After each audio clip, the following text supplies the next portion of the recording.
Allah mengaruniakan anaknya yang satu-satunya dan mengampuni kita. Itu hanya karena kasih Allah. Itu bukan perbuatan kita. Itu benar-benar adalah kasih karunia dari Allah. Mengeluarkan kita dari dosa itu hanya pekerjaan satu orang. Itulah pekerjaan Allah di dalam mengaruniakan Yesus Kristus mati bagi kita orang berdosa. Inilah kasih karunia Allah itu. Itu sebabnya harus mengerti juru selamat adalah Yesus Kristus mati untuk menebus dosa. Ketika manusia berbuat dosa, kalau kebaikan seorang pun sebelum ditebus oleh darah Yesus, sudah tidak ada yang baik.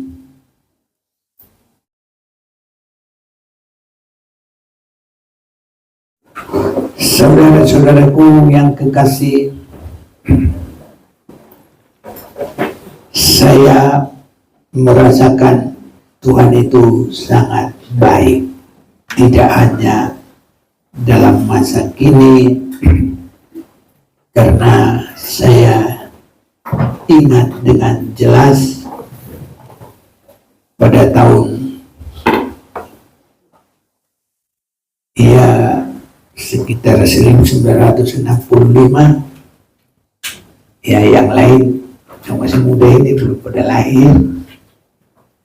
Pada saat itu saya rindu untuk cari Tuhan, dan sampai sekarang oleh kemurahannya saya bertahan dan saya masih bisa bagaikan dalam YouTube kembali atau dalam film bisa seperti melihat semua bayangan hidup saya sejak tahun 65. Bagaimana saya dulu nyetir mobilnya pendeta saya, bagaimana saya berkata saya tidak mau nyupir lagi, saya mau melayani Tuhan, dan pendeta bilang harus melalui ujian, dicoba sejauh mana kesungguhannya, sehingga saya harus disuruh kerja sawah 1,5 hektar sendiri, tambah pelihara babi, harus sampai gemuk-gemuk. Kalau babinya kurus, dia bilang, beginilah kerohanian kamu. Gitu langsung pendeta saya. Ngeri juga saudara, tapi gak boleh marah, gak boleh sakit hati, tapi tidak perlu kasih tahu. Beginilah bentuk kerohanianmu. Gitu katanya. Jadi saya usahakan itu, babinya itu harus kenyang-kenyang makan.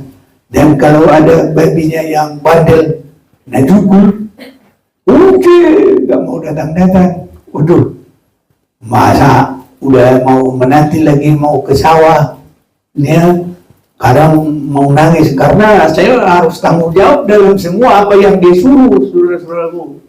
Jadi saya kerjakan ini lebih 2 tahun.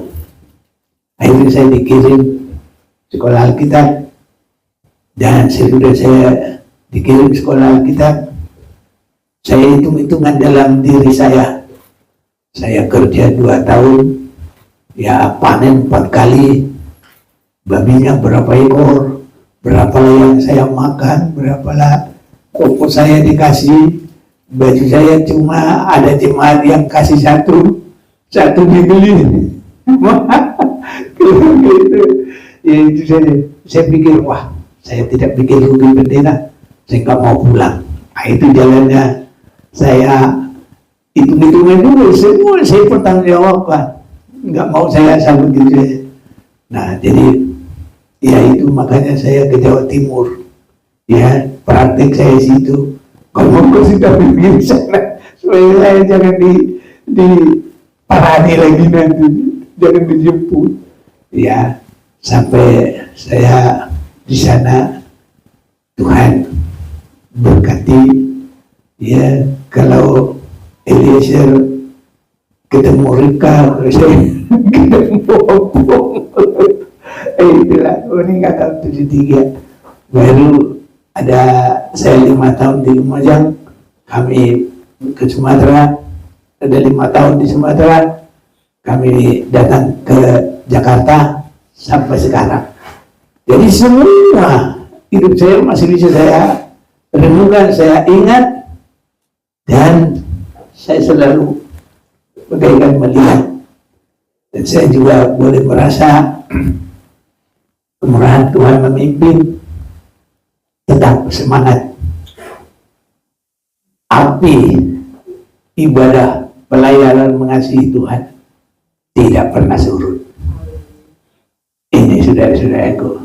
Dan saya bisa, ya, tidak ada ibadah yang saya tinggal kecuali kalau pelayanan ke tempat lain.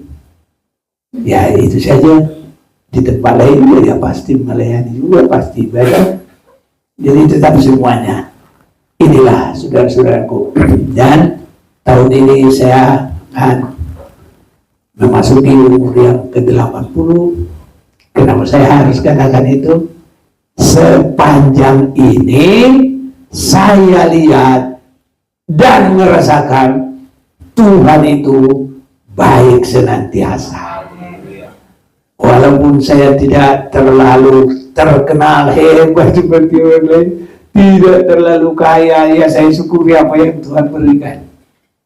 Buktinya, ya ada yang dimakan, ada yang diminum, ya dipakai, ya udah cukuplah. Kalau mobil saya begitu, ya itu juga bukan anak Tuhan yang ya kredit. Akhirnya saya hargai sampai sekarang. Ini saudara-saudaraku. Ya. Jadi Tuhan itu baik. Saudaraku, apapun kehidupan kita, saya yakin anugerah Tuhan cukup bagi kita. Tuhan itu baik. Itu sebabnya dalam Roma pasal 5 saya mau ajak kita baca firman ini. 1, 2, 3, 4, 5, 6 ayat. Saya baca ayat 6, Roma 5 ayat 6. Saudara nanti baca Roma 5 ayat 7, dan nanti 11 kita bersama-sama. Karena waktu kita masih lemah, Kristus telah mati untuk kita orang-orang durhaka pada waktu yang ditentukan oleh Allah. Saudara, sebab tidak mudah seorang mau mati untuk orang yang benar, tetapi mungkin untuk orang yang baik ada orang yang berani mati. Akan tetapi Allah menunjukkan kasih-Nya kepada kita oleh karena Kristus telah mati untuk kita ketika kita masih berdosa. Lebih-lebih karena kita sekarang telah dibelatkan oleh darah-Nya, kita pasti akan diselamatkan dari murka Allah. Sebab jikalau kita ketika masih seteru diperdamaikan dengan Allah oleh kematian anaknya, lebih-lebih kita yang sekarang telah diperdamaikan pasti akan diselamatkan oleh hidupnya bersama kita. Dan bukan hanya itu saja, kita malah bernegara dalam Allah oleh Kristus Tuhan kita, sebab oleh Dia kita telah menerima kedamaian itu. Kita selalu atau sering mendengar khotbah liturgi di bulan hari-hari Natal. Belum terlalu lama, karena demikianlah Allah mengasihi dunia ini sehingga dikaruniakannya anaknya yang satu-satunya, anaknya yang tunggal, supaya barang siapa yang percaya tidak binasa, melainkan beroleh hidup yang kekal. Ini kasih Allah. Saya semakin melihat itu kasih Allah dalam Roma 5 ayat 8 ini. Saya mau ajak kita baca bersama dulu. 1, 2, 3. Akan tetapi akan kasihnya kepada kita oleh karena Kristus telah mati untuk kita ketika kita masih berdosa. Ini saudara-saudaraku yang kekasih. Jadi Allah menyatakan kasihnya bukan sesudah kita baik, tetapi itu namanya kasih Allah itu sangat luas. Apalagi kalau kita berbuat baik lagi, tambah lagi, saya yakin itu. Haleluya, saudara. Amin.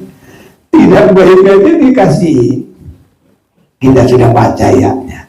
Akan tetapi Allah menunjukkan kasihnya kepada kita oleh karena Kristus telah mati untuk kita ketika kita masih berdosa. Hanya saudaraku, jangan karena Tuhan itu kasih, ya maka kita berbuat semaunya. Gak boleh saudara-saudaraku. Justru kasih Allah itu kita harus gunakan sebaik mungkin, menampung kasih Allah itu sampai kita melimpah. Seperti ya si Ribka ditampung buat dirinya air itu, tapi limpah juga boleh untuk orang lain. Dari hidup kita harus juga melimpah kasih Allah kepada orang lain. Sedikitnya saudara-saudaraku, saya memperhatikan juga dalam apa yang kita sudah dengar.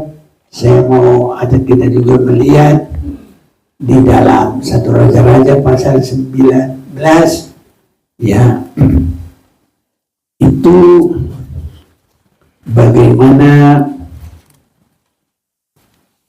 Elia ya dalam pelayanannya mempertaruhkan jiwanya sendiri, bahwa mengatakan Allah itu baik, Allah itu benar, Allah itu hidup, Allah itu harus disembah, bukan yang lain-lain. Sehingga dia harus bertarung dengan nabi-nabi Baal, ya, sebanyak 450 dalam 1 Raja-Raja 18 ayat 22. Lalu Elia berkata kepada rakyat itu, hanya aku seorang diri yang tinggal sebagai nabi Tuhan, padahal nabi-nabi Baal itu ada 450 orang banyaknya. Satu melawan 450, bertarung dalam iman, berani saudaraku, dan menang karena Allah kita Maha Kuasa. Jangan khawatir. Hanya inilah manusia ini, saudaraku. Sekarang sangat kuat, sebentar bisa langsung memajukan. Namanya manusia ini, saudara-saudaraku. Ya, nah ini pasal 19. Kalau kita baca, ya, Elia ke Gunung Horeb, mulai 1. Ketika Ahab memberitahukan kepada Ismail segala yang dilakukan Elia dan perihal Elia membunuh semua nabi itu dengan pedang, maka Ismail menyuruh seorang suruhan mengatakan kepada Elia, beginilah kiranya para Allah, ini Allahnya mereka maksudnya Allah Baalnya itu, makanya A kecil menghukum aku bahwa bahkan lebih lagi daripada itu, jika besok kira-kira pada waktu ini aku tidak membuat nyawamu sama seperti nyawa salah seorang dari mereka itu, maka takutlah ia. Ini takut, saudaraku. Tadi begitu, para 50, saya lawan, tapi hanya satu cewek. Maka takutlah Elia lalu bangkit dan pergi. Ia lari menyelamatkan nyawanya dan setelah sampai ke Berseba yang termasuk wilayah Yehuda, ia meninggalkan hambanya di sana. Ditinggal lagi saudara-saudaraku. Jadi nggak setia kawan juga. Tapi ia sendiri masuk ke padang gurun sehari perjalanan jauhnya, lalu duduk di bawah sebuah pohon ara. Kemudian ia ingin mati. Ingin mati saudaraku. Tapi apapun yang terjadi kalau kita tidak perlu, Tuhan kita Maha Kuasa. Apapun yang terjadi ini, jadi memang manusia itu gitu. Nah dia juga bisa habis semuanya, krisis saudaraku, krisis kekuatan. Tapi kiranya Tuhan kuatkan kita semua, setia sampai akhir. Tapi dia sendiri masuk kepada gurun sehari perjalanan jauhnya, lalu duduk di bawah sebuah pohon ara. Kemudian dia ingin mati, katanya, cukuplah itu sekarang ya Tuhan, ambillah nyawaku sebab aku ini tidak lebih baik daripada nenek moyangku. Putusan saya saudara-saudara. Ya, sesudah itu ia berbaring dan tidur di bawah pohon ara itu. Tapi tiba-tiba seorang malaikat menyentuh dia serta berkata kepadanya, bangunlah, makanlah. Ketika ia melihat sekitarnya, maka pada sebelah kepalanya ada roti bakar dan sebuah kendi berisi air. Lalu ia makan dan minum, kemudian berbaring pulang. Tapi malaikat Tuhan datang untuk kedua kalinya dan menyentuh dia serta berkata, bangunlah, makanlah, sebab kalau tidak perjalananmu nanti terlalu jauh bagimu. Maka bangunlah ia, lalu makan dan minum, dan oleh kekuatan makanan itu dia berjalan 40 hari 40 malam lamanya sampai ke gunung Allah, yaitu Gunung Horeb. Saudara-saudaraku, apa yang kita lihat di sini, Allah itu tidak melihat kelemahannya, tapi Tuhan perhitungkan pergumulan kebaikannya. Saudara-saudaraku yang kekasih, inilah yang kita lihat sama dengan Yesus. Sewaktu kita masih dalam dosa kita, Kristus mati untuk kita. Sewaktu kita masih berbuat dosa. Haleluya. Nah, malaikat yang disuruh itu tidak harus senantiasa malaikat, karena malaikat itu juga adalah manusia, hamba-hamba Tuhan yang diutus. Malaikat itu artinya yang diutus. Nah, bagaimana dengan kita? Sering sekali kalau mata manusia tidak pernah melihat kebaikan, melihat dosa, tapi bukan untuk mengampuni, tapi untuk menghakimi dan menghukum. Justice. Kalau yang tidak baik itu jangan, saudaraku. Saya mati mahoni aku, disita rongguri mau, ditabrak mobil mau. Saudara-saudaraku, jangan ada itu dalam kita, terhadap siapapun. Kadang-kadang suami istri ayalan itu sendiri lah. Kemudian sudah Tuhan aja belum tentu ngomong begitu. Itu karena dosamu. Kalau kita saudaraku, apa yang kita lihat? Kelemahannya apa kebaikannya? Kalau sekarang kita ambil kesimpulan, mananya yang harus diambil? Kebaikannya. Haleluya. Jadi kalau kekurangannya bagaimana? Tolongin dia biar kuat. Kasih apa? Kasih makan biar kuat dia jalan. Haleluya. Amin, saudara. Ketika kita masih berdosa, saat itu Kristus mau mati untuk orang yang berdosa. Ini saudara-saudaraku yang kekasih. Mungkin untuk orang benar, orang mau berkorban dan mau mati. Tapi Yesus Kristus mau mati untuk orang yang berbuat dosa. Karena begitulah Allah mengasihi dunia ini, sehingga dikaruniakannya anaknya yang satu-satunya, supaya barang siapa yang percaya kepadanya tidak binasa, melainkan beroleh hidup yang kekal. Kasih karunia Allah itu mengasihi orang yang berbuat dosa, tapi bukan melanggengkan dosa. Harus tetap bergumul biar semua semakin baik. Ini bukan berarti, tapi kalau berbuat dosa langsung kita menghakimi, tidak. Selagi ada umur kita, selagi ada umur orang lain itu, kita doakan biar menjadi orang benar. Kita usahakan biar dia menjadi orang yang benar.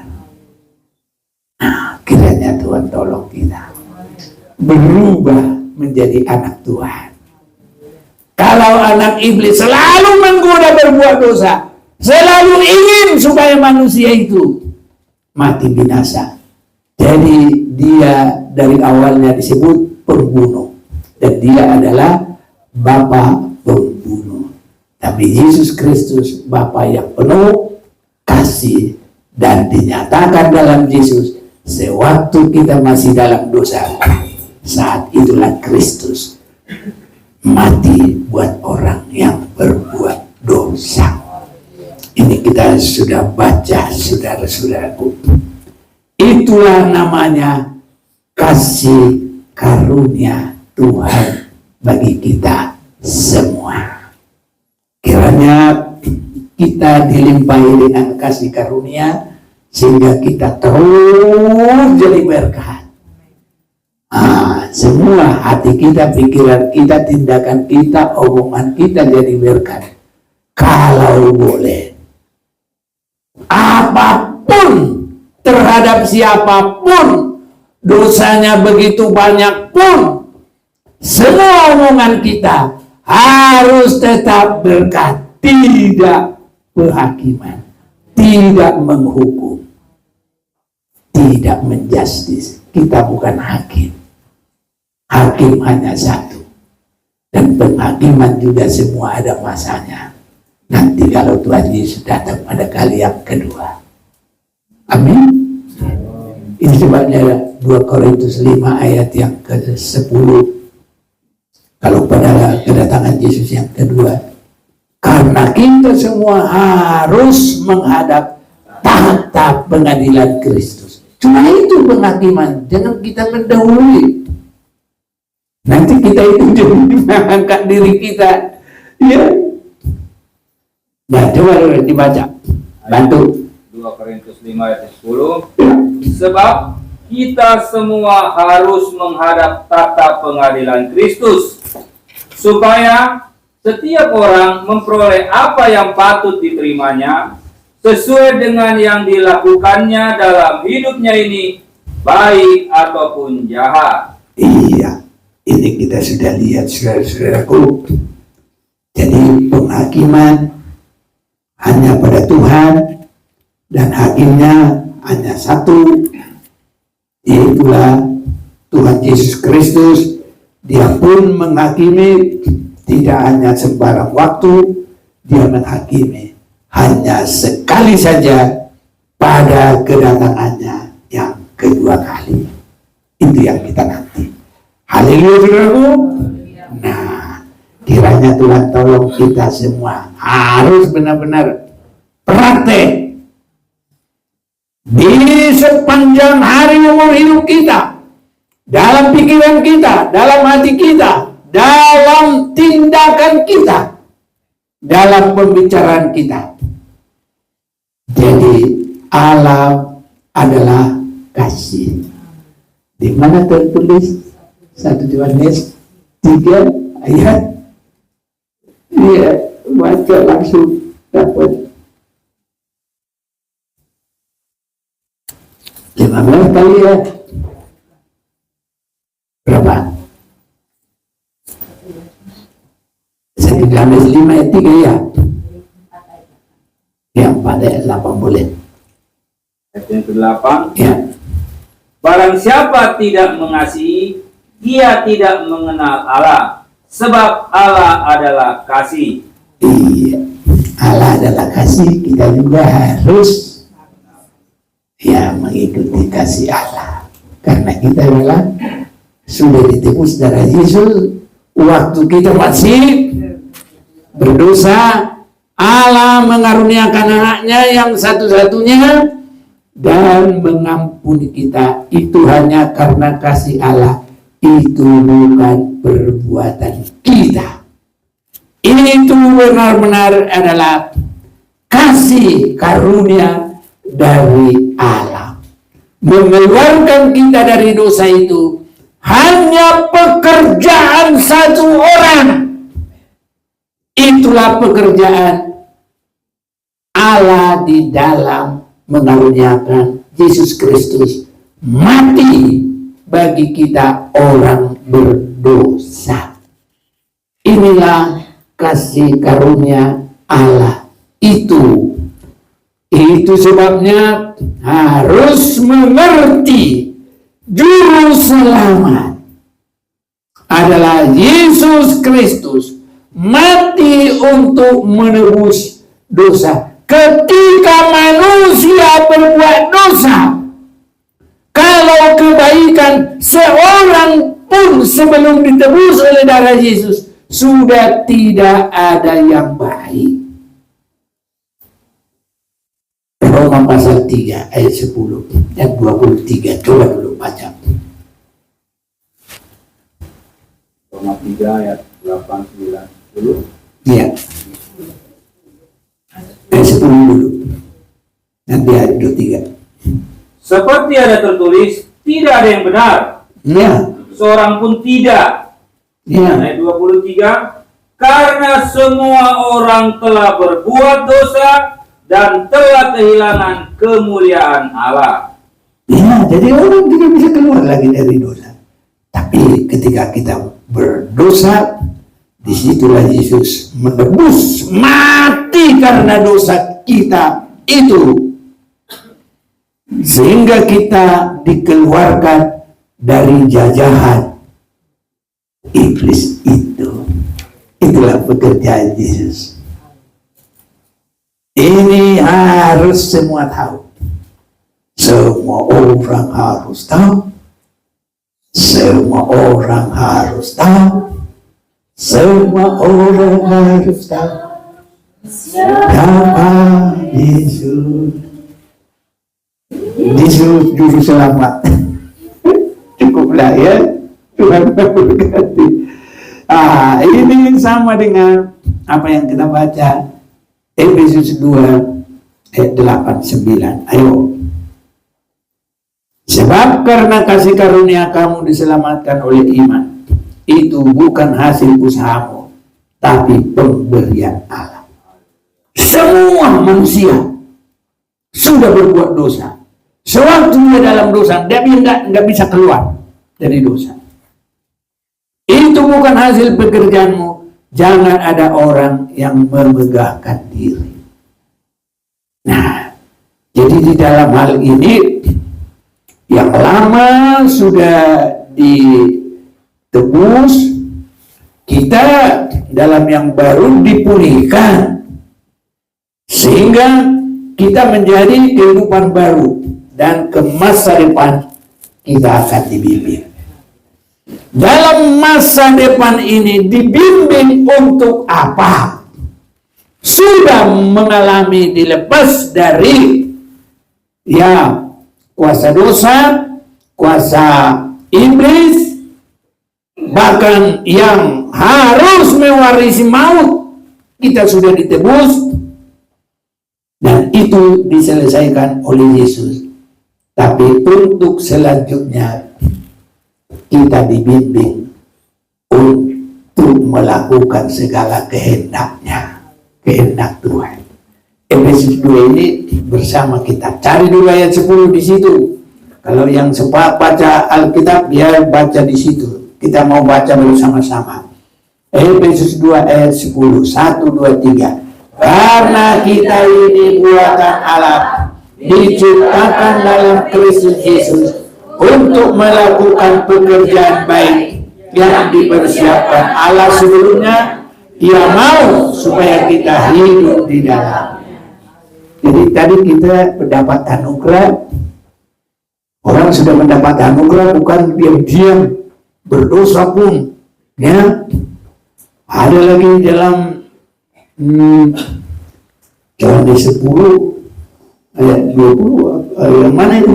Karena dia bilang kalau sudah kita di tangan Tuhan tidak bisa lepas lagi. Itu benar kalau kita tetap setia dan tetap melakukan kehendaknya. Tapi bukan berarti kita di situ pasif diam-diam. Tidak boleh.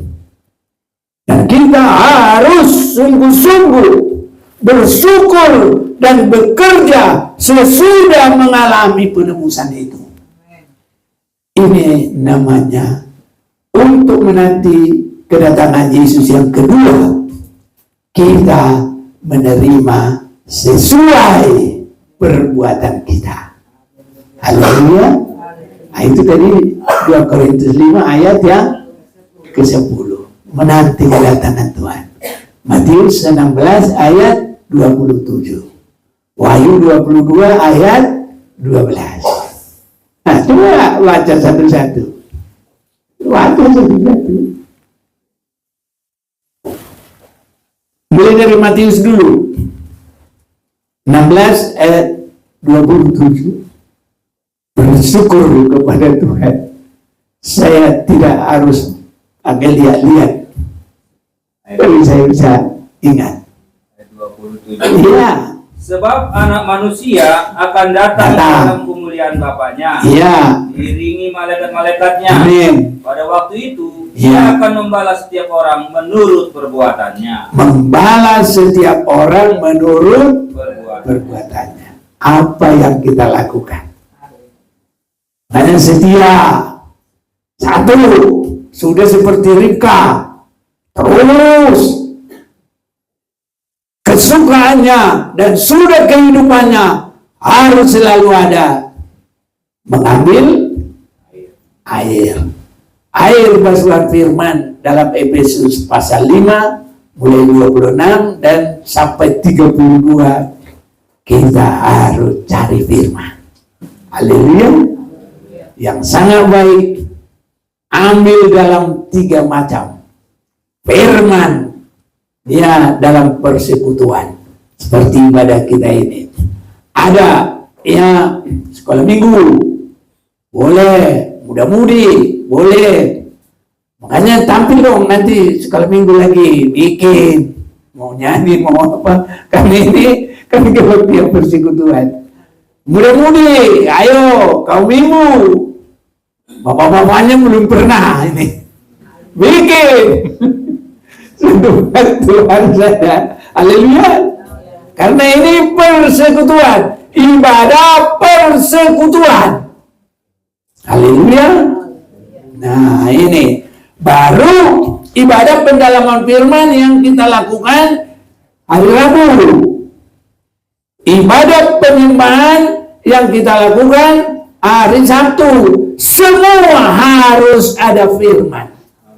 Ini menimba air yang membasuh kita sampai tidak ada cacat celah. Dewasa rohani. Ini perbuatan, dan sesudah kita tahu tindak laku kita ini semakin mencontoh Yesus Kristus dalam kasihnya, dalam kebaikannya, dalam tindakannya, dalam pekerjaannya, dalam rendah hati, yang walaupun keberadaan Allah tidak menganggap kesetaraannya dengan Allah, melainkan mengosongkan dirinya, mengambil rupa manusia. Dalam keadaan manusia, dia mengambil posisi hamba. Dalam keadaan posisi hamba, Dia taat, setia sampai mati tersalib untuk mengasihi kita. Karena itu tadi saudara-saudaraku. Ya, baru ya 2 Korintus 5 ayat 10 tadi. Walaupun kita sudah baca cepat. 5 ayat yang ke-10. Ya. Sebab kita semua harus menghadap tata pengadilan Kristus, supaya setiap orang memperoleh apa yang patut diterimanya sesuai dengan yang dilakukannya dalam hidupnya ini, baik ataupun jahat. Ya, sesudah itu sebagai buku yang terakhir kitab Wahyu, pasal yang terakhir, pasal 22 ayat yang ke-12. Coba dibaca lagi. Sesungguhnya aku datang segera, dan aku membawa upahku untuk membalaskan kepada setiap orang menurut perbuatannya. Amin. Kalau nanti ada yang dapat berkat besar, jangan menyesal nanti. Begitu rupanya ya. Aku dulu kok nggak bisa bikin apa-apa ya. Ya. Ya sekarang ingatkan. Haleluya. Berbuat. Ya, siapapun kita, bapak, ibu, pemuda, pemudi. Nah, semua dulu kita baca itu. Wahyu 22 ayat 12. Oh, ada 22, 12. Jadi Wahyu 22, 12. Sudah buat? Ya. 1, 2, 3. Sesungguhnya aku datang segera, dan aku membawa upahku untuk membalaskan kepada setiap orang menurut perbuatannya. Kira-kira kalau Tuhan datang, apakah upah kita nanti?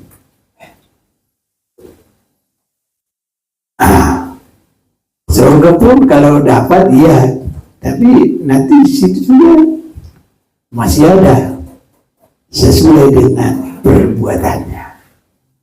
Ini saudara-saudaraku. Masa gajinya orang yang kerja 1 minggu sama dengan yang 1 bulan? Gak mungkin. Tak bisa. Itu namanya gak jujur. Padahal Tuhan itu kan adil. Haleluya. Pengadilan Tuhan ada. Di dunia ini saja kerja. Pergi pagi, pulang petang, penghasilan juga masih ini ibadahnya nggak pernah pergi pagi pulang petang. Mana ada pernah ibadah pergi pagi pulang petang, kecuali kalau kita ayo kita retreat ke puncak, ya udah menginap di situ. Tapi kalau ibadah itu sebagaimana orang kerja itu nggak ada saudara-saudara, ya pergi pagi pulang petang. Nah, paling kita kebaktian datang tadi, syukur-syukur tadi, puji Tuhan, dari rumah sudah gak hujan. Kalau hujan, anggap saya, mungkin begitu. Tapi sudah orang yang pintar, aku tidak bisa dihalangi hujan. Cari plastik, cari payung. Kalau di kampung, cari daun pisang. Kalau di Jakarta begitu malu enggak.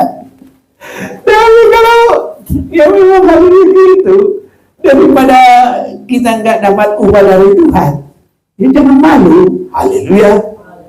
Amin. Iya, apapun untuk Tuhan kita lakukan yang terbaik. Ya, saudara-saudaraku, apa yang kita kerjakan? Kira-kira kalau kita jujur, upah apa yang kita dapat? Nah, sudahkah dengan cara kita itu, kalau di kantor sana kita digaji? Belum tentu, malah dibilang, enggak becus kerjaanmu, malah dia bilang begitu. Tapi saudaraku, biar kita semakin memperbaiki sekarang. Tuhan kasih kesempatan bagi kita. Nanti kalau Tuhan datang, semua menerima sesuai dengan apa yang dilakukan oleh masing-masing. Kalau saudara bekerja, pasti Tuhan memberkati saudara. Kalau aku yang bekerja, jangan ambil upahku. Gak bakal dia kasih Tuhan. Kalau saudara yang bekerja, tidak boleh saya ambil untukku, aku pendetanya. Tidak boleh, saudara-saudaraku. Tuhan sudah bilang, masing-masing akan menerima sesuai dengan perbuatannya. Itu sudah ditutup tadi. Udah kita baca tadi Wahyu 22. Udah ya? Nah, kita baca sekali lagi deh. Penutup. Oke, baca. Sesungguhnya aku datang segera dan aku membawa uangku untuk membalaskan kepada setiap orang menurut perbuatannya.